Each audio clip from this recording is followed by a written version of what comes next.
अस्सलामुअलैकुम मुअज़्ज़ज़ IMIS focal person, मैं गुल मोहम्मद हाफिज़ ऑफ डी मेल बटाग्राम आपसे मुखातिब हूँ।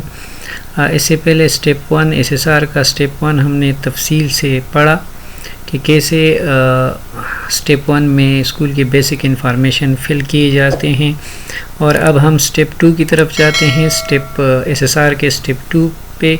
तो चले थोड़ा सा अपने स्क्रीन को छोटा कर देते हैं और IMIS पोर्टल पे हम मौजूद है। इस वक्त मैं बटाग्राम के एक प्राइमरी स्कूल GPS चपरग्राम से लॉगिन हूँ। तो बेसिक इंफॉर्मेशन जैसे हम कंप्लीट करते हैं और ये तमाम आखिर तक हम जैसे इंफॉर्मेशन इसमें डाल देते हैं, तो उसके बाद हम नेक्स्ट करेंगे। स्टेप 2 पे अगर हम डायरेक्ट क्लिक करेंगे तो इस तरह नहीं होगा, बल्कि हम नेक्स्ट करेंगे। जब इंफॉर्मेशन हम स्टेप 1 में पूरे करेंगे तो उसके बाद हम स्टेप 2 पे जाने के लिए नेक्स्ट के बटन पे क्लिक करेंगे। तो फिर ये आपसे पूछता है कि वाकई आप स्टेप 2 पे जाना चाहते हैं, तो आप नेक्स्ट करें। नेक्स्ट करने के बाद देखें आपके पास स्टेप 2 आ जाता है, और स्टेप 2 में आपके पास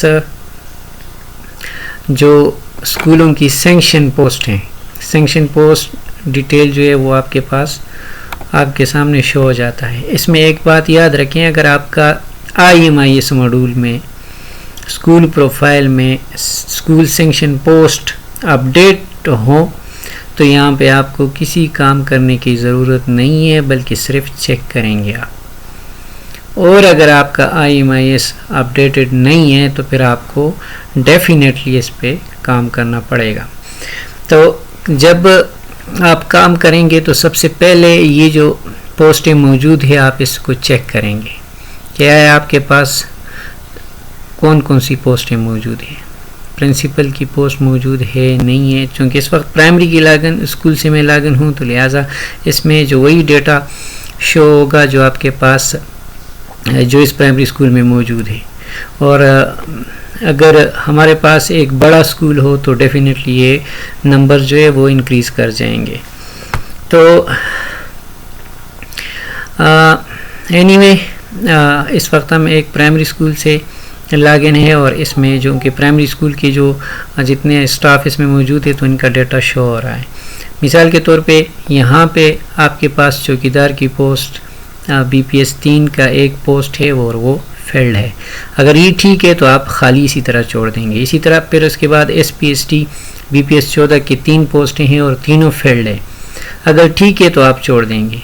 अगर खुदा न ख्वास्ता यहाँ पे ठीक नहीं है, मतलब 14 का एक बंदा भी स्कूल में 14 की पोस्ट ही नहीं है, इस फील्ड को आप छोड़ें। इस यहाँ पर सैंक्शन पोस्ट ही 14 की नहीं है, लेकिन यहाँ पे है और आपके पास नहीं है।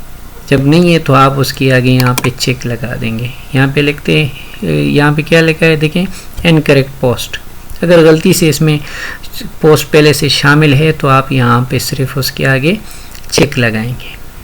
उसके बाद PST का पूछ रहे हैं कि आपके पास पोस्ट है, 4 पोस्टें हैं और चारों फील्ड हैं। अगर ये ठीक है तो आप इसको क्लिक करें, खाली छोड़े। और अगर गलत है, यहाँ पे आपके पास PST की पोस्ट मौजूद नहीं है, जो भी पोस्ट आपके पास इसमें मौजूद ना हो तो उसके आगे आप लोग चेक लगाएंगे, और अगर मौजूद है तो फिर उसको एज इट इज़ रहने देंगे। इसके बाद अगर ऐसे पोस्ट जो आपके पास नहीं है तो आप इस लिस्ट में चेक करेंगे, और जो पोस्टें आपके पास नहीं है तो वो पोस्टें आप डाल सकते हैं। किससे? इस ग्रीन बटन से। याद रखें कि यहाँ से पोस्ट डिलीट नहीं किए जा सकते हैं, बल्कि पोस्ट को जैसे आप डिलीट पे क्लिक करेंगे तो ये काम नहीं करेगा। पोस्ट आप डिलीट नहीं कर सकते हैं। आप सिर्फ जो पोस्टें आपके पास नहीं है तो आप क्या करेंगे, उसके आगे सिर्फ चेक लगाएंगे, और जो पोस्टें आपके पास नहीं है तो उसको आप ऐड कर सकते हैं। यहाँ ग्रीन बटन से ऐड रो, यहाँ पे आप ऐड करें तो यहाँ पे आपके पास नई रो ऐड हो जाएगी। वहाँ से आप पोस्ट सेलेक्ट करें कि आपके पास जो पोस्ट नहीं है वो इसमें मौजूद है, यहाँ से आप पोस्ट सेलेक्ट कर सकते हैं।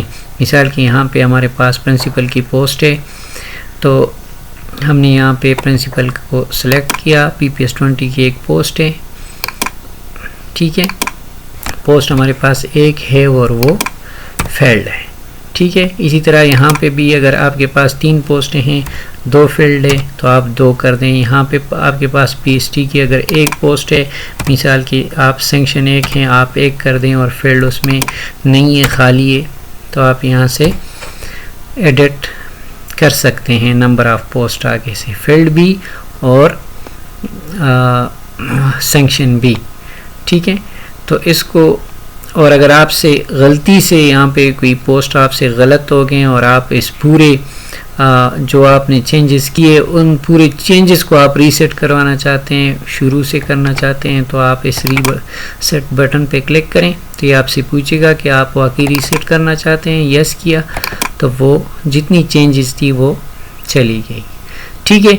तो ये स्टेप करने के बाद आप जस्ट नेक्स्ट करेंगे तो आप स्टेप 3 पे चले जाएंगे। तो स्टेप 3 जो है वो HR डिटेल है, जो स्टाफ स्कूल में काम कर रहा है उस स्टाफ की डिटेल है। इसमें याद रखें कि सबसे पहले आपने क्या करना है कि यहाँ से जो स्टाफ की डिटेल है उस डिटेल को आपने देखना है कि यहाँ पे जितने ये लोग काम कर रहे हैं, ये अभी भी मेरे स्कूल में, यहाँ पे जो लोग शो हो रहे हैं अभी भी मेरे स्कूल में काम कर रहे हैं कि नहीं कर रहे हैं। अगर आपके पास काम कर रहे हैं तो ठीक है, अगर काम नहीं कर रहे हैं तो फिर आप क्या करेंगे, यहाँ से ये देखें, अगर मिसाल के तौर पर ये आता और रहमान साहब यहाँ पे काम नहीं कर रहा, तो अगर काम कर रहा है तो वो अवेलेबल है, और अगर काम नहीं कर रहा तो आप क्या करेंगे, सबसे पहले अपने एग्जिस्टिंग स्टाफ को देख लेंगे और उस फिर में अगर जो काम कर रहा है तो वो अवेलेबल है, ठीक है। अगर काम नहीं कर रहा तो क्यों नहीं कर रहा, वो ट्रांसफ़र हो गया है, वो रिटायर हो गया है, वो जो बंदा है, चले अता रहमान साहब को नहीं याद करते हैं, कोई और बंदा है, क्योंकि वो इतना अच्छा बंदा है, उन्होंने हमें अपना लागन दिया है। इस लिस्ट में कोई भी एम्प्लाई है और वो आपके पास नहीं है तो वो क्यों नहीं है, उसकी स्टेटस क्या है, वो किसी दूसरे स्कूल में चला गया है, रिटायर हो गया है, फोर्थ हो गया है, लॉन्ग लीव पे चला गया है, लीन पे चला गया है, रिमूवल फ्रॉम सर्विस हो गई, डिसमिस हो गया है, रिज़ाइन कर गया है या टर्मिनेट हो गया है, ठीक है। तो उसी तरह उनके स्टेटस को अपडेट करना है। और फिर जो लोग आपके पास ये जो पहले से मौजूद है, फिर उनकी डिसेबिलिटी स्टेटस देना है।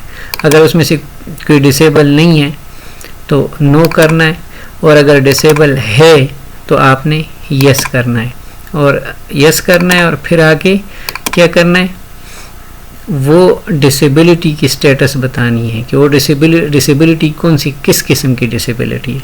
तो यहाँ पे इस तमाम डिसेबिलिटीज़ की अक़साम मौजूद है, तो यहाँ से आप डिसेबिलिटी की किस्म सेलेक्ट करें अगर डिसेबल है, और डिसेबिलिटी की किस्म जब आप सेलेक्ट कर देते हैं फिर आगे उसकी सेवरिटी का पूछते हैं कि उसकी नोयत क्या है डिसेबिलिटी की, ठीक है। और फिर आखिर में पूछता है कि यहाँ पे ये बंदा जो है, ये किसी आपके अगर किसी जगह पे ये बंदा डिटेलमेंट पे किसी दूसरे स्कूल में काम कर रहा है तो कौन से, ज़ाहिर बात है एक बंदा डिटेल पे किसी दूसरी जगह पे काम कर रहा है तो वो तो आपके स्टाफ स्टेटमेंट में शो होगा ना।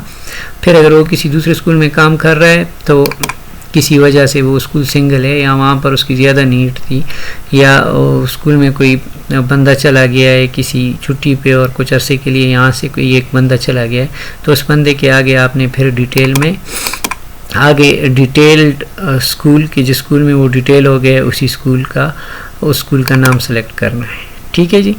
और इसी तरह बारी बारी आपने जी डिसेबिलिटी स्टेटस जो है ये सब की आपने अपडेट करनी है, और अगर यस है तो फिर आपने डिसेबिलिटी की किस्म भी बताना है और आगे उसकी सेवरिटी भी बतानी है, ठीक है। और अगर यहाँ पर ये तो एग्जिस्टिंग स्टाफ हो गया, अब ऐसा बंदा है वो आपके पास नहीं है, बिल्कुल नहीं है आपके पास, स्कूल में तो मौजूद है लेकिन इस लिस्ट में नहीं है, तो आप क्या करेंगे, यहाँ से ऐड के बटन पे क्लिक करेंगे तो यहाँ पे आपके पास नई रो आ जाएगी और वहाँ पे आपने उसका CNIC नंबर देना है। जैसे आप उसका CNIC नंबर देंगे तो यहाँ पे आपके पास शो हो जाएगा।